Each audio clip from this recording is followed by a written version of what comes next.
एक मुर्गी थी और एक थी बतख। दोनों में बड़ी गहरी दोस्ती थी। नदी के किनारे दोनों घंटों बातें करती रहती और खेलती भी रहती। काम में भी दोनों एक दूसरे की सहायता करती थी। मुर्गी के बिना बतख को चैन नहीं आता और न बतख के बिना मुर्गी को। नदी में एक बगुला रहता था। वह सबकी बुराई करता था, दूसरों की चीजें चुराता था और गाली देता था। इसलिए कोई उसे अपने पास नहीं बैठाता था। अकेले रहते रहते बगुला बड़ा ऊब जाता था। जब वह किनारे पर बैठा बैठा बतख और मुर्गी की बातें सुनता, उनका खेल देखता, तो बड़ी कुढ़न होती। उसने कई बार कोशिश की थी कि बतख और मुर्गी उसे भी दोस्त बना ले, पर वे दोनों ही ऐसा गंदा मित्र नहीं चाहती थी।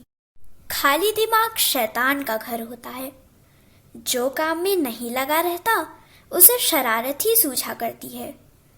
बगुले ने सोचा कि किसी भी प्रकार से बतख और मुर्गी में फूट डलवाई जाए। एक दिन बगुला पकवान लेकर बतख के यहाँ पहुंचा और बोला, बहन, आज मेरा जन्मदिन है, तुम्हारे लिए कुछ मिठाई लाया हूँ। बतख ने मिठाई लेने से बहुत मना किया, पर बगुले ने एक न सुनी। वह टोकरी रख कर ही वापस आ गया।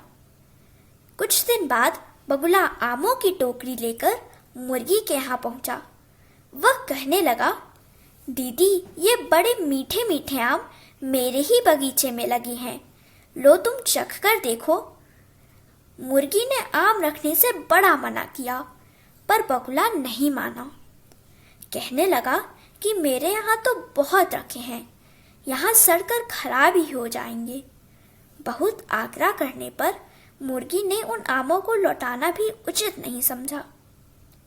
फिर इसी प्रकार किसी न किसी बहाने से बगुला कभी मुर्गी के घर और कभी बतख के घर जाने लगा। धीरे धीरे उसने एक रवैया अपनाया। जब मुर्गी के घर जाता तो बतख की बुराई करता, बतख के जाता तो मुर्गी की। इस प्रकार उसने एक दूसरे के विरुद्ध दोनों के खूब कान भरे। मुर्गी और बतख के दिल भी अब पहले जैसे साफ नहीं रहे। उनमें धीरे धीरे मनमुटाव होता जा रहा था। दोनों बात बात पर चकचक करने लगती थी। एक दिन तो हद हो गई। किसी छोटी सी बात पर बतख इतनी नाराज हुई कि उसने मुर्गी के पंख नोच लिए। मुर्गी ने भी अपनी लाल लाल आंखें निकालकर अपनी चोंच बतख की पीठ में गड़ा दी। नदी में एक पैर से मछलियों पर खाद लगाए खड़े बगुला को यह देखकर मजा आ रहा था। वह जल्दी से किनारे पर आया। आंखें मटकाकर गर्दन नचाकर बगुला बोला, अरे, तुम दोनों ही एक से बढ़कर एक शक्तिशाली हो। देखे तो तुम दोनों में से आज कौन जीतता है। बगुले की बातों से दोनों उत्तेजित हो उठी। बतख ने चोंच दबाकर जोर से मुर्गी की पूंछ खींची। मुर्गी ने भी गुस्से में भरकर कहा, आ तो सही, आज तुझे मार कर ही दम लूंगी। दोनों एक दूसरे को तेजी से चोंच और पंजों से नोचने खरोचने पर जुटी हुई थीं। तभी उधर से एक हंस आया। बतख और मुर्गी का यह विकट युद्ध देखकर उसे बड़ा आश्चर्य हुआ। वह बोला, बहनों, यह लड़ाई क्यों हो रही है? क्या किसी प्रतियोगिता के लिए अभ्यास कर रही हो? नहीं, आज हम दोनों में से केवल एक ही जिंदा रहेगा, मुर्गी मुंह मोड़कर कहने लगी हो। हंस ने बीच बचाव करके बड़ी मुश्किल से उनकी लड़ाई बंद कराई, पर फिर भी दोनों मुंह से बोल बोलकर लड़ने लगी। मैं तेरी कमाई खाती हूँ ना, बतख कुछ बक बक करके बोली, और तू मेरा सारा ही काम करती है ना। मैं तो जैसे हाथ पर हाथ रखकर सारे दिन निकम्मी ही बैठी रहती हूँ। मुर्गी कड़क कर बोली, किसने कहा तुमसे यह? बतख ने प्रश्न किया। बगुले ने कहा था, मुर्गी बोली। अरे, बगुले ने ही मुझसे यह कहा था कि मुर्गी दीदी कह रही थी कि मैं उनकी कमाई खाती हूँ। बतख बोली। हंस की समझ में सारी बात आ गई थी। धीरे धीरे यह बात खुली कि बगुले ने ही मुर्गी और बतख दोनों को एक दूसरे के विरुद्ध भड़काया था। हंस कहने लगा, देखो तुमने एक धूर्त की बातों पर विश्वास करने का क्या परिणाम भुगता है।